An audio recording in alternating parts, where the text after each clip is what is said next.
കേന്ദ്ര സർക്കാർ എന്നൊക്കെ നല്ല ഏതെങ്കിലും ഒരു പദ്ധതികൾ കൊണ്ടുവരുമ്പോൾ അതിനെ ഇടങ്കോലിടാൻ വേണ്ടി കോൺഗ്രസും അതോടൊപ്പം തന്നെ CPM-ഉം ഉണ്ടാകുമെന്നുള്ളതാണ് ഏറ്റവും പ്രധാനപ്പെട്ട കാര്യം. ഒരു പ്രയോജനമില്ലാത്ത കുറെ MP-മാരെ CPM നേരെ അങ്ങ് ഡൽഹിയിലേക്ക് വിമാനം കയറ്റി അയച്ചിട്ടുണ്ട്. അവിടെ ചെന്ന് അവരുടെ ദൗത്യം എന്ന് പറയുന്നത് നേരെ ചൊവ്വ ഇംഗ്ലീഷ് പോലും പറയാൻ അറിയില്ല. എങ്കിൽ പിന്നെ മലയാളത്തിലെങ്കിലും സംസാരിക്കാൻ പറഞ്ഞാൽ അതുപോലും അറിയാത്ത കുറെ റഹീമിനെ പോലുള്ള കുറെ MP-മാരുടെ വേഷം കെട്ടി വെറുതെ ഒരു പ്രയോജനമില്ലാതെ അവിടെ രാജ്യസഭയിൽ ഇരിപ്പുണ്ട്. ഇനിയിപ്പോൾ ജോൺ ബ്രിട്ടാസ് ആണെങ്കിൽ വായി തോന്നുന്ന എന്തെങ്കിലും വിളിച്ചു പറയും. അവസാനം ഒന്നേ അമിത്ഷാ അല്ലെങ്കിൽ മറ്റുള്ള ഭരണപക്ഷത്തിലുള്ള ഏതെങ്കിലും നേതാക്കൾ വയറ് നിറച്ചു കൊടുക്കുമ്പോൾ പിന്നെ ഒരാഴ്ച മിണ്ടാട്ടമില്ലാതെ ഇരിക്കും.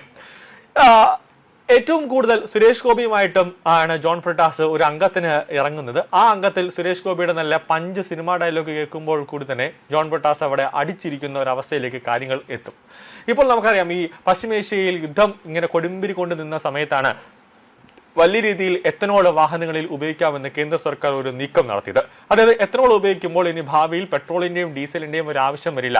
അപ്പോൾ എത്തനോൾ ഉപയോഗിക്കുന്ന സമയത്ത് അത് സാധാരണക്കാരെ സംബന്ധിച്ചിടത്തോളം അത് അവർക്കൊരു ലോട്ടറിയായി മാറും. അതായത് കുറഞ്ഞ ചെലവിൽ നമുക്ക് ഇനി വാഹനങ്ങളിൽ എത്തനോൾ ഉപയോഗിക്കാം എന്നുള്ളതാണ് ഏറ്റവും പ്രധാനപ്പെട്ട കാര്യം. നിലവിലിപ്പോൾ പെട്രോളിൽ 20% എത്തനോൾ ചേർത്തുണ്ടാക്കുന്ന E20 ഇന്ധനം മൂലം വാഹനങ്ങൾക്ക് എഞ്ചിൻ തകരാറുകളും മൈലേജ് കുറവും ഉണ്ടാകുന്നുവെന്നാണ് ജോൺ ബ്രിട്ടാസ് MP ഇപ്പോൾ പറയുന്നത്.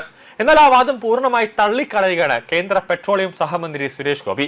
ഈ വാദം നേരത്തെയും ഗതാഗത മന്ത്രി അടക്കമുള്ളവർ, അതായത് കേന്ദ്ര ഗതാഗത മന്ത്രി നിതിൻ ഗഡ്കരി അടക്കമുള്ളവർ തള്ളിക്കളഞ്ഞതാണ്. കാരണം E20 ഉപയോഗിച്ചുകൊണ്ട് പലതരത്തിലുള്ള വമ്പൻ വാഹന കമ്പനികൾ ഇപ്പോൾ പുറത്തേക്ക് ഇറക്കുന്നുണ്ട്.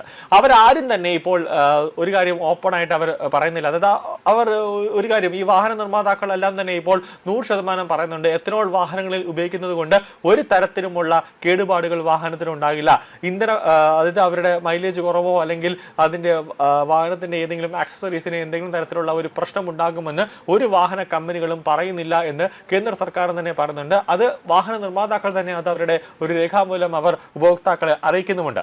പഴയ വാഹനങ്ങളിൽ ചെറിയ മൈലേജ് കുറവ് ഉണ്ടാകുമെങ്കിലും എഞ്ചിനുകൾക്ക് ഒരു തരത്തിലുമുള്ള തകരാറുകൾ ഉണ്ടാകില്ല എന്ന് മാത്രമല്ല E20 പെട്രോൾ എഞ്ചിനുകൾക്ക് നല്ലതാണെന്ന് സുരേഷ് ഗോപി തന്നെ മറുപടി പറയുകയാണ്.